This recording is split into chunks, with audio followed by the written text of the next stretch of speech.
ارهقتني، تراك اذيتني، تراك تعبتني. ايش فيك؟ افتح البلوك عن ابوك، احترم الوالد الاب. انسان يتابعني ويراقبني الليل نهار. ليش؟ هذا ابوك والله يا جماعه، مسوي لابوه بلوك في الفيسبوك. ابوك يا حدبه، ابوك عندي يعني بعد الله هو اللي جابك على هذه الدنيا. انا طيب جابني، يعني ما تريد تسوي له ولا ارفع له الحظر. ليش مسوي له الحظر؟ امي قالت عاتبني سنتين تمكني، انا حملت بك 9 شهور، انا قلت لا تأذيني بروحي، تعالي ادخلي بطني واشيلك سنتين.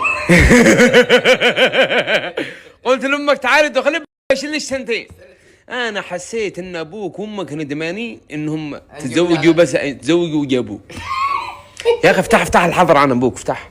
لا فك عنه والله عشان خاطري، طلبتك شايب. زين افتح لي صوتيه وهو يحاكمك بس. السلام عليكم. اسمعوا ابوه اسمعوا يشوفوا. هي قاعد صرفة حدبة بأمريكا. يا اخي حدبة بامريكا. الاتحاد السوفيتي يقطع بالطريق. حدبة يا اخي اسمه حدبة، حدبة الاتحاد السوفيتي متابع يجزع بالطريق. ايش قصده؟ يعني يقول وين المصاري في اخر الشهر؟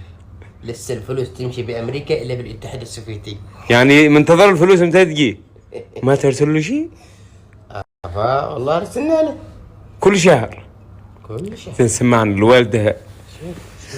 يا ربي هذول كل رسائل. ايه على طول. سمعنا افتح اي واحدة.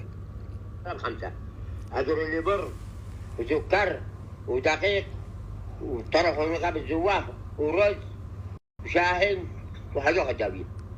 يا الله والباقي صرفه. غير الوالد. تحب امك اكثر؟ احب امي. افتح اسمع. شوف اسمع ايش تقول له. صباح الخير، جعلك بخير بحق داعي الخير يا ولدي، حنكم لهانكم. الله اكبر. كيف حالك؟ كيف انت؟ كيف الوحام حق المرأة؟ كيف انتم؟ قد احنا نقول لك كيف حالك وجمعة مباركة.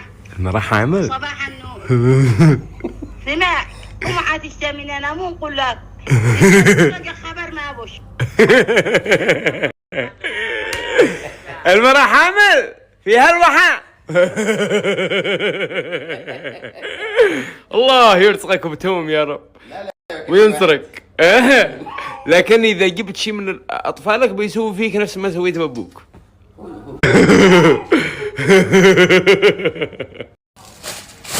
ابوش ايش هذا؟ ابو مع البصل والفلفل. وش هذا؟ خبز. وش يسموه؟ ملوح. الملوح. الله اكبر، صحة وعافية علينا وعليكم على المسلمين.